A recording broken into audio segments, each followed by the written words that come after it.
Quando que a programação procedural vira orientada a objetos e vice-versa? Essa é uma pergunta importante também quando a gente tem modelagem em mente. A programação procedural e a sua versão, mais recente de programação estruturada, ela tem esse foco em etapas, em você conectar passos, como se fosse um fluxograma de entrada, processamento, saída e assim sucessivamente. Se você analisar friamente, orientação a objetos também tem um pouco disso, de a gente encaixar coisas e colocar sequências, de processos acontecendo, um após o outro. Mas então, qual é a diferença entre eles? Como é que eu sei que eu estou programando orientado a objetos de verdade e não programando procedural com classes? Como é que eu observo isso? Anteriormente, a gente fez exatamente esse processo de transição, onde pegamos um pedaço do nosso código, lá na parte dos inteiros, no factory, que tinha um procedimento, um processamento de dados acontecendo ali, e a gente refatorou ele criando uma nova entidade, que é o interval map, estabelecendo uma relação orientada a objetos. Aí uma pergunta que você pode fazer é, será que só mover um procedimento de uma forma diferente de um lugar para outro transforma um código procedural orientado a objetos? Eu queria que tivesse uma resposta muito simples para isso, mas a gente vai ter que dar uma olhada em detalhes para poder entender a sutileza da coisa. Porque não é apenas mover, mas é o efeito que mover esse código causa. E é isso que eu preciso que você observe muito atentamente comigo. Eu estou aqui na minha IDE e eu tenho duas versões do nosso mesmo código. Eu simplifiquei um pouquinho elas para ser mais fácil a gente observar o que importa. Então, do meu lado esquerdo aqui, eu tenho a nossa classe integer, que é um abstract base class, e tenho o types aqui, que é um dicionário, e tenho apenas o class method factory e o register, para a gente poder observar. Veja, então, que o types é apenas um dicionário, o register, ele registra o tipo do int 8, int 16, int 24 no nosso types com o upper bound, com o número limite, qual é o máximo que aquele tipo suporta. E aqui no factory, ele faz, de fato, o processo de encontrar qual é a classe adequada de acordo com o n fornecido aqui. Ou seja, de acordo com o número que eu quero representar inteiro, eu vou descobrir qual é a classe que vai ser capaz de armazenar esse número. Do meu lado direito aqui, eu tenho a evolução desse código. Quando a gente migrou dessa estrutura para criar essa classe interval map, que de fato encapsula toda a complexidade da coisa. Então aqui nessa versão do interval map, eu fiz questão de manter o mesmo código do anterior, apenas deslocado. Então, na versão que eu mostrei em outra aula, eu tenho ela um pouco mais sofisticada, garantindo a independência de ordem de registro do tipo. Aqui não, eu simplifiquei exatamente para a gente observar o que importa. Então você vai ver aqui que o interval map faz a mesma coisa. Tem o set item, que basicamente eu estou fazendo aqui o registro do tipo de dado com upper bound, e tenho aqui o get, que simplesmente faz a pesquisa para encontrar qual é o tipo adequado de acordo com o n aqui. E aqui embaixo no meu integer, eu estou usando, em vez do dict, o types é o interval map, uma instância de interval map, e o factory está simplesmente obtendo qual é o tipo adequado de acordo com n, instanciando, e fazendo a sua atividade de factory, que é instanciar a classe com essa entrada, e aqui o registro, ele se mantém basicamente igual, onde eu estou basicamente aqui registrando a classe de acordo com o upper bound aqui, chamando o set item do nosso interval map. Por que será que um é melhor do que o outro? Por que eu me dei o trabalho de pegar a implementação desse lado esquerdo aqui e migrar para uma implementação diferente? O que acontece? Será que no final das contas não é tudo procedural mesmo? Eu só movi uma coisa de um lado para o outro? Não, eu acredito que não. E para isso a gente tem que recapitular quais são as características fundamentais da orientação a objetos. Uma coisa que a gente não pode esquecer é que programação orientada a objetos, ela é uma forma de programação imperativa. Para te dar uma referência do que não seria uma programação imperativa, eu tenho, por exemplo, a programação lógica, em que eu apenas expresso quais são as proposições e o programa vai encontrar uma resposta de acordo com aquelas restrições que eu descrevo. Uma outra forma de programação não imperativa é o HTML, que existe muito debate sobre se é ou não é uma linguagem de programação, mas é uma programação declarativa. Eu declaro algo e tem uma máquina, o browser, o navegador, no caso, que vai interpretar aquilo e tomar decisões a partir daquelas declarações. A programação imperativa tem na sua natureza exatamente a forma imperativa de controlar o fluxo. Então eu estou dizendo, faça isso, eu estou ordenando o computador a fazer algo da forma que eu estabeleço. Então, naturalmente, na programação imperativa existe a demanda pela execução de comandos. E aí entra uma diferença muito sutil da programação procedural para orientada a objetos. Porque na orientada a objetos, a gente abstrai o processamento de dados através de mensagens. Então, ao invés de eu estipular comandos e controle de fluxo, processando os dados especificamente, o que eu faço na relação entre as partes do código é simplesmente mandar mensagens. Ainda é uma forma imperativa, porque eu estou enviando, envia essa mensagem para o objeto tal. É um comando que eu estou dando. Só que a forma é um pouco mais sutil. E a sutileza se dá exatamente no fato de que eu envio uma mensagem sem saber como a outra parte vai interpretar ela de fato. Ou seja, a forma como o objeto que recebe a mensagem vai administrar, receber essa mensagem, tomar decisões em cima disso, não parte do emissor, parte do receptor.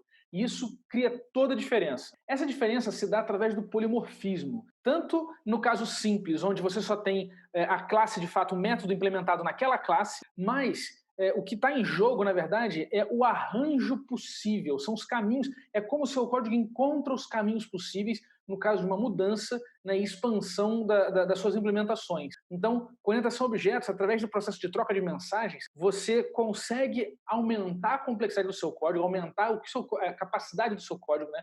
O que ele faz de fato, sem mudar as relações, sem mudar as interfaces, sem mudar o contrato estabelecido entre os objetos. E por isso, exatamente pelo fato de a gente estar preocupado em troca de mensagens, em ter uma interface bem definida, que o encapsulamento na orientação a objetos, ele não é uma premissa, mas ele é uma consequência natural.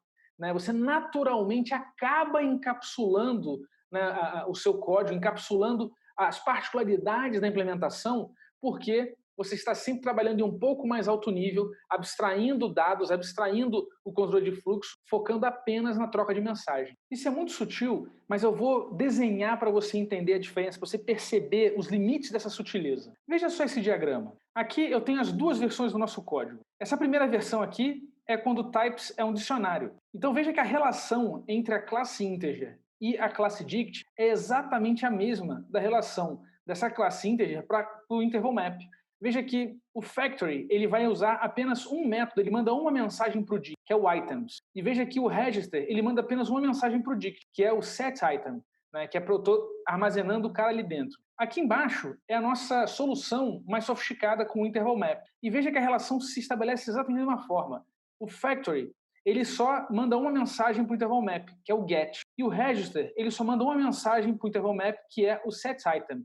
Não há diferença conceitual nesse arranjo. Por que então eu posso dizer que a primeira solução ela é mais procedural e a segunda solução ela é mais orientada a objetos? Será que é porque numa eu estou usando o dict e o dict é só um tipo de dado e na outra eu estou usando o interval map, que é uma classe que eu defini?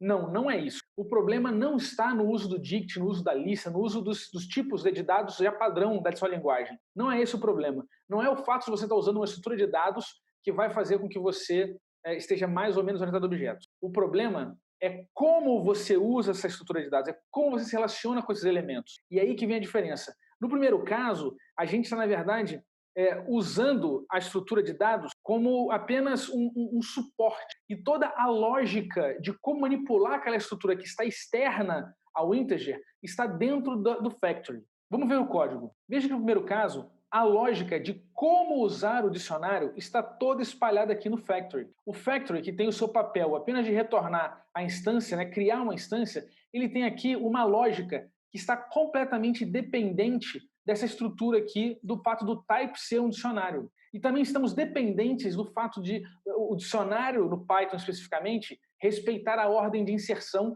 e, colateralmente, da gente ter a ordem, né, do registro dos elementos em forma crescente. Então veja que são muitas dependências sutis que não estão no código, que não está na sintaxe, está na semântica, está no nível acima, está no filme que a gente não consegue ver olhando apenas para o código, está no filme que a gente não consegue ver olhando apenas para a foto que é o código. Então a sutileza é como essa lógica aqui, como esse código aqui, ele depende intrinsecamente das naturezas do types, das naturezas do dicionário. Então, para eu conseguir mandar uma mensagem de alto nível, eu preciso encapsular esse cara aqui em algo de mais alto nível, né? Dentro do dicionário. Eu preciso de um dicionário que se comporte de uma maneira diferente. Então, veja que existe aqui uma dissociação do comportamento e do elemento. Né? Então, o meu dicionário, o comportamento de como eu uso o dicionário está fora do dicionário. Então, está vazando, né, essa responsabilidade para quem está usando, né, o objeto. Então, na outra solução, a gente resolve esse problema. A gente literalmente só estrutura aqui com a classe, né, desse lado aqui, botando aqui no interval map, com get, com set item, para manter uma interface, né, que faça sentido, e isso reduz completamente o acoplamento entre um e o outro. Né? Tudo que eu preciso, né, veja que não depende mais, o Factory não sabe mais como que o Types resolve o problema. Ele simplesmente delega o problema para o cara. Ele manda uma mensagem: Types, por favor, pega o cara responsável por esse, né, o cara que me atende essa restrição aqui, que é o N, né, que é o valor que eu quero representar. E aí, internamente, o interval map vai resolver esse problema para a gente e retornar quem a gente quer. Veja que é interessante que tudo que a gente fez foi deslocar um código, né, um controle de fluxo, para permitir que a gente troque mensagens de mais alto nível. Né? E uma sutileza, um efeito colateral disso é o encapsulamento, que agora tudo ligado ao interval map está dentro dele, e eu posso, inclusive, mudar a implementação dele. Veja que essa implementação aqui, que é mais ingênua, ela é uma implementação diferente da que a gente fez. E além da que a gente fez, eu poderia sofisticar ela, porque se você lembra muito bem, na que eu apresentei anteriormente, eu estou usando sorte, eu estou ordenando a lista toda vez que eu coloco um cara novo. Isso tem um certo custo de processamento. Eu poderia ser mais eficiente nisso, fazendo uma inserção já ordenada. Então veja que quando eu encapsulo o código, porque eu estou criando essa interface de mensagem mais bem definida, isso me permite melhorar a qualidade, melhorar a eficiência do meu código sem que eu mude nada externo no universo. Isso sem falar de toda a estrutura de polimorfismo, que eu poderia criar, né, uma estrutura de classes, né, que herda uma da outra e tudo mais, apresentando sutis detalhes, e a API não muda, o que mudaria é só o tipo que eu estou usando. E um efeito colateral assim da forma de como o integer ficou, que vale a pena você observar, é que veja que aqui eu tenho o controle, e aqui o que está acontecendo é que eu tenho apenas, né, o factory, ele passa a ser um proxy. Né? O register ele já estava dessa forma pela expressividade da linguagem, mas o factory ele deixa de conter uma lógica externa a ele passa a ser um proxy para o mundo exterior, né? Porque o mundo exterior ele está chamando factory do integer. E internamente o que ele faz não interessa, mas ele vira um proxy para esse get. E isso é interessante porque se no mundo exterior eu tivesse acesso ao types, eu estou fazendo um vazamento do encapsulamento do integer. Porque por acaso a gente está usando um interval map, né, com essa variável types, com esse atributo types, mas eu poderia dar uma outra solução para o integer para ela ser mais eficiente, até descartando o interval map, né, e permitindo que as coisas continuem funcionando, entendeu? Então, o objetivo é você olhar que não é uma questão de puramente você ter o diagrama de classes bem resolvido ou os contratos bem resolvidos, mas não é o que você faz, mas é como você consegue acessar. No da esquerda, eu estou claramente usando o dicionário como uma estrutura de dados onde o processamento está fora dela, né, e eu estou manipulando essa estrutura de dados de acordo com o que eu preciso. No exemplo da direita, eu, na verdade, estou mandando uma mensagem para um objeto de mais alto nível e o que ele faz para me dar o resultado que eu preciso não é um problema meu. Então, dessa maneira, cada um cuida da sua e todo mundo funciona melhor junto. E aí, curtiu? Eu espero que você... E aí, curtiu? Eu espero que tenha ficado mais claro para você essa sutileza para entender, né, que a programação procedural ela tem características semânticas e simbólicas diferentes, né, que às vezes não ficam claras na sintaxe. A sintaxe ela dá um cheiro para a gente de localização. Eu vejo onde está o código que influencia o outro. Né? Então não é simplesmente... Eu quero que você abstraia, suba o nível de abstração para não apenas olhar mover um código de um lado para o outro. Mas a gente não fez só isso. O lance é o efeito de mover. Quando a gente moveu esse código, a gente mudou a relação entre as partes, transformando, criando algo de mais alto nível, permitindo que os objetos comuniquem por troca de mensagem, né, de mais alto nível, sem que eu, mantendo o encapsulamento, sem que eu tenha que entender o que o outro faz internamente ou quais são as restrições internas do outro objeto. Dessa maneira, a gente consegue ter uma programação imperativa, porém cooperativa, ao invés da programação procedural, que é imperativa, onde de fato eu estou exercendo controle sobre a estrutura de dados e sobre os elementos em memória. Então é um pouco diferente, existem sutilezas e eu espero que tenha ficado claro nessa aula para você. Comenta aqui embaixo tudo o que você achou, suas impressões, se você ainda tem dúvidas, e a gente segue conversando. Até a próxima.